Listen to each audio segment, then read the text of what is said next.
Hey guys, it's NFreak here, and I'm here to do my first ever top 10 video.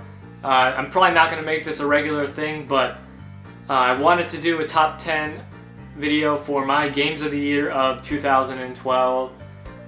It was a pretty decent year, surprisingly, for games, even though the console generations are winding down and whatnot, but I had quite a few games that I really enjoyed, and I wanted to do this top 10 for that reason.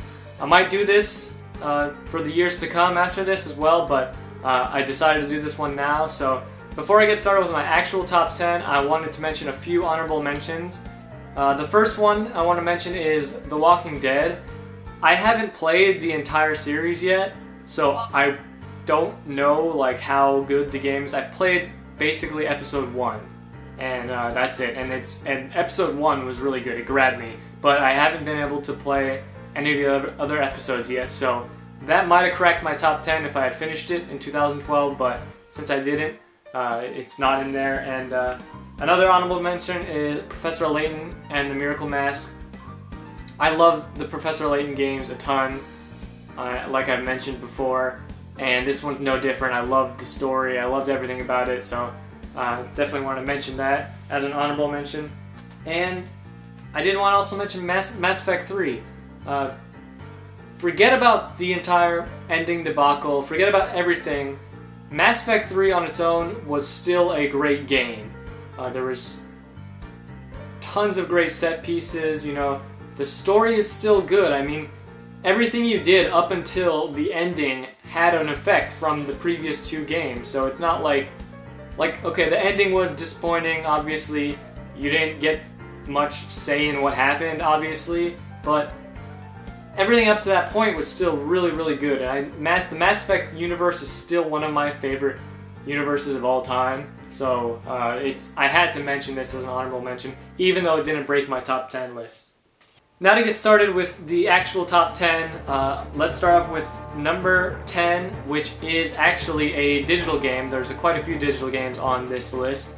My number 10 game is the Pinball Arcade. Now, I was never a huge pinball fan before I downloaded the Pinball Arcade. I always thought pinball machines were cool and everything, but the Pinball Arcade really made me excited to be playing pinball, which I was never excited to play before. I want to go around now and try to find pinball machines around my area, which I haven't been successful with, but the pinball physics in the game are absolutely superb. It's easily the best physics in a pinball game, and all the tables are based off of real-life tables, which I also enjoy because that's stuff you can go research and you can learn about and stuff, and it's really cool. So much work goes into these pinball machines that it's amazing. Like I've totally got a new appreciation for pinball machines through the Pinball Arcade, and I think that's really great. Spent so much time playing the game, it was really great. Coming in at number 9 is Resident Evil Revelations for the Nintendo 3DS. This was the step in the right direction that the Resident Evil franchise needed. Of course, they took 2 steps back for Resident Evil 6, but that does not take away from Resident Evil Revelations as a game.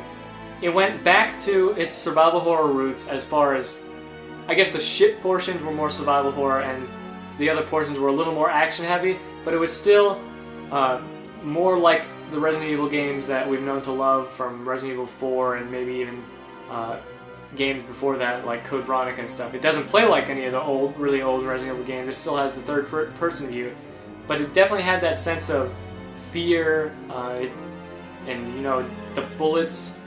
You had a pretty decent amount of ammunition, but it still wasn't as plentiful as a lot of these new Resident Evil games, which are all action heavy and there's absolutely no horror involved in these games. Those are action games now. The Resident Evil series is not a survival horror franchise anymore, and this took a step in the right direction. The Resident Evil games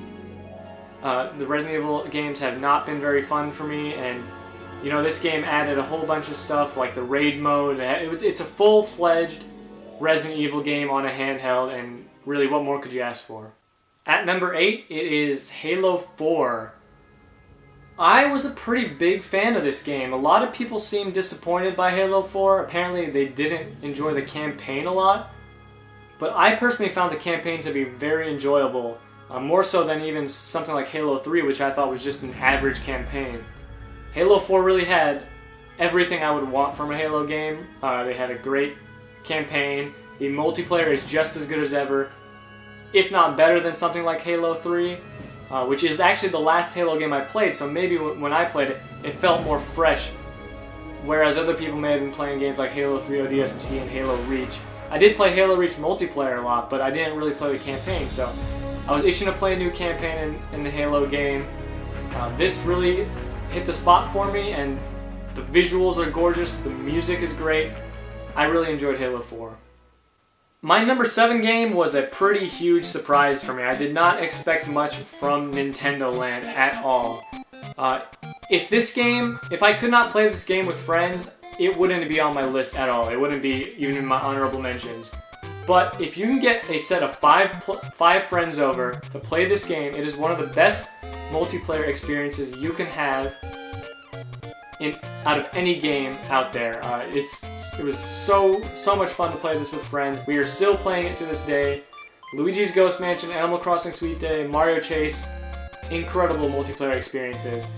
This is one of those games that you need communication with, and if you can't tell by some of my Nintendo Land Tour videos, we do communicate a lot. So Nintendo Land is really great. Even the single player games are great, and the cooperative games are fantastic. A really substantial game as a pack-in, and definitely worth it for the Wii U if you're looking forward to playing a game on the Wii U.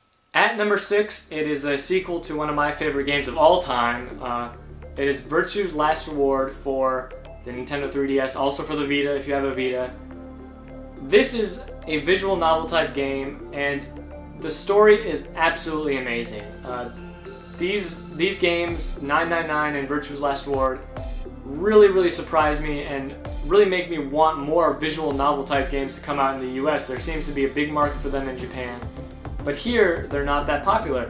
Although the Virtue's Last Reward series, or the Zero Escape series, is actually selling fairly well in the US, and Axis, the publisher, is pretty happy with the sales so far. So we'll be getting more in this series, and I'm super glad for that. If you have not checked out these games, check out 999, check out Virtue's Last Reward. The stories are amazing, like I said, and you will not be disappointed. Coming in at number 5, this game is what could be my favorite rhythm game of all time, and that is Rhythm Heaven Fever. I was a huge fan of the DS Rhythm Heaven game, but I enjoyed this one substantially more. The DS Rhythm Heaven game had you swipe on the touchscreen, tapping on the touchscreen to do your rhythm games, but this game has you basically just press the A button and the B button.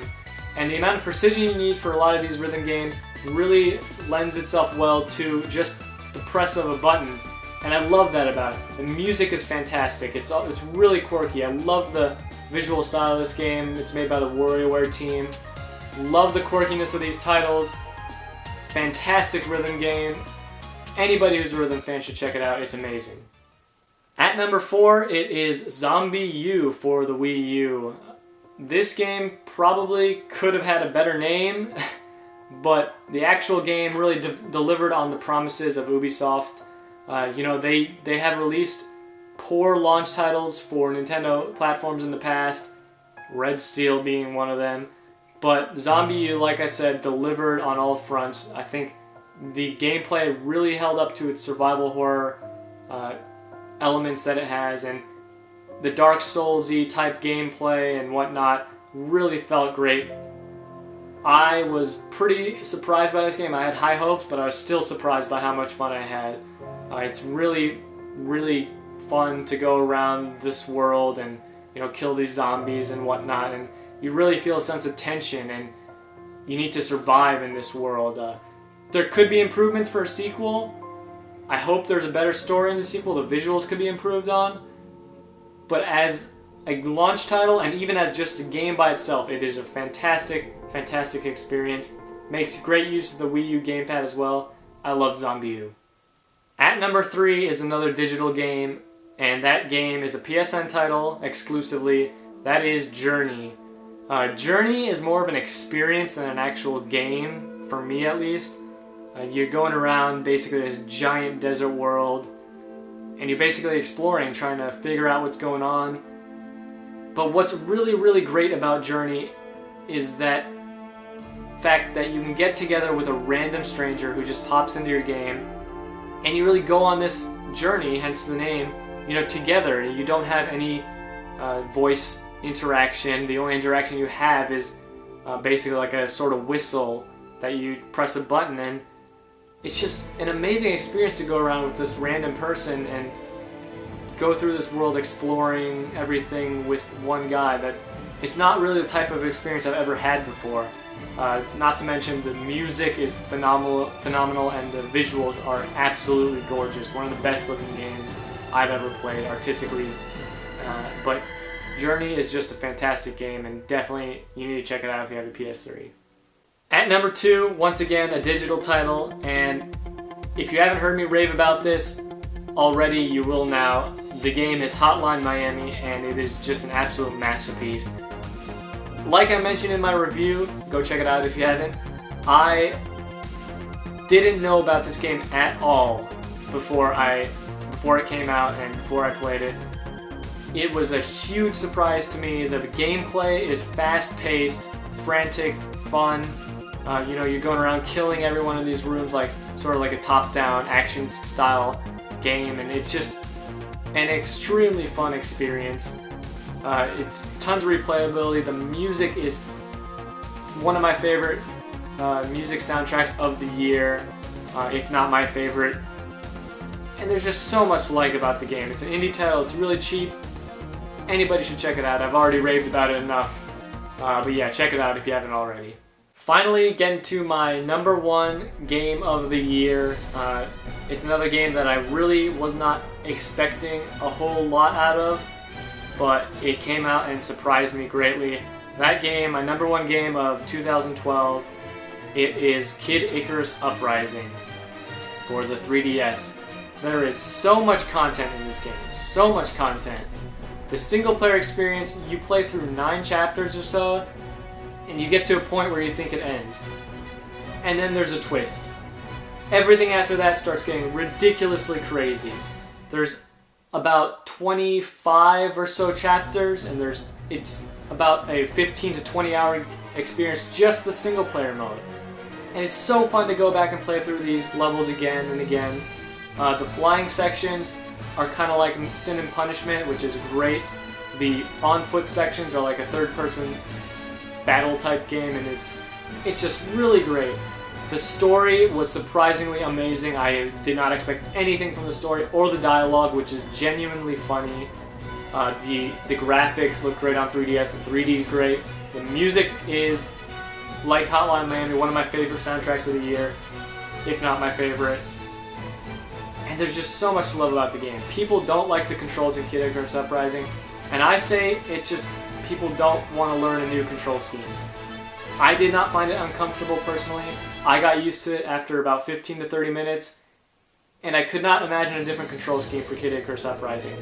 I would not want to play this game dual analog because it would be way too slow. I would not have the precision I would if I used the touchscreen, and I wouldn't like it as much. Maybe if it used the Wiimote on the Wii or Wii U, it would be just as good, but I think the control scheme they have here is great. And I also want to mention the multiplayer, which is really, really fun to play. There was some lag issues occasionally, but overall it was an incredible online experience. Weapon customizability and the loot system in the game really made for a really fun game, and varied online. You can always switch up your weapons. There's so much I can talk about Kid Icarus Uprising that I really wouldn't know where to stop. If you have a 3DS and if you want a good game, you must pick up Kid Icarus Uprising. It is a hell of a game. I think it's one of Nintendo's best titles since Super Mario Galaxy 2.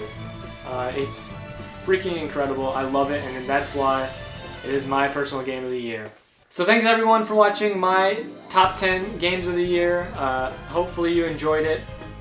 You may not all agree with my decisions, but that's why it's my personal top 10, and I'm not trying to say that everyone should have the same top 10, of course, but I think everyone should check out all these games that I did mention, at least just to try it out. So thanks for watching, like I said, and I'll see you guys later.